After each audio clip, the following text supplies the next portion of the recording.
FBI used controversial surveillance technology to track President Trump's former personal attorney. According to the court filings, agents used technology known as a Triggerfish to find cell phones belonging to Michael Cohen. Investigators then reportedly obtained nearly 300,000 files from the two phones and an iPad. In a new report for CBSNews.com, investigative reporter Graham Cates looked at the technology and how it's used by law enforcement. And Graham Cates joins me now from New York City. Graham, thanks for being with us. Let's start with the basics. What is the Triggerfish device and how does it work? Picture like a cell phone tower, but it fits like in the size of a suitcase, even like a carry-on one that you bring in an airplane.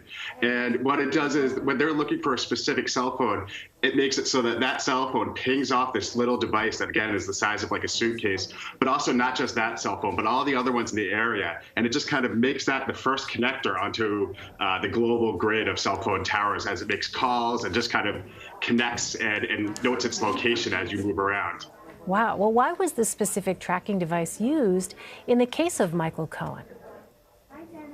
It takes a lot of technical know-how to realize that your phone is communicating with a stingray, which is what these are also called. And so they wanted to make sure that there was little chance that he would realize they were surveilling him. And what are some, if any, alternatives to this type of technology? I mean, one thing is just to say we're the FBI and ask the hotel, what room is this guy in? Right. Well, that seems pretty straightforward. So how often is this type of technology actually used? They're actually probably more widespread than most people realize. The ACLU did a study last year that found them at 75 agencies across the country, but even that actually was incomplete. I know from my own Freedom of Information request that the Fish and Wildlife Service even uses it. And the reason we don't know exactly how widespread they are, besides knowing that some police agencies that are local and some federal agencies use them, is that there's a very strict non-disclosure agreement with the company that produces them. It's a defense contractor called Harris Corporation. Well, what are some of the arguments law enforcement agencies make in favor of their use? Law enforcement agencies point out, again, that this is a good way to track someone who they're looking at without that person knowing. You're able to collect emails, at least the kind of the to-from information, locations to a very granular detail, text message information, and of course, the kind of other data that gets sent between the cell phone and the cell phone company. And again, what are some of the criticisms from civil liberties groups?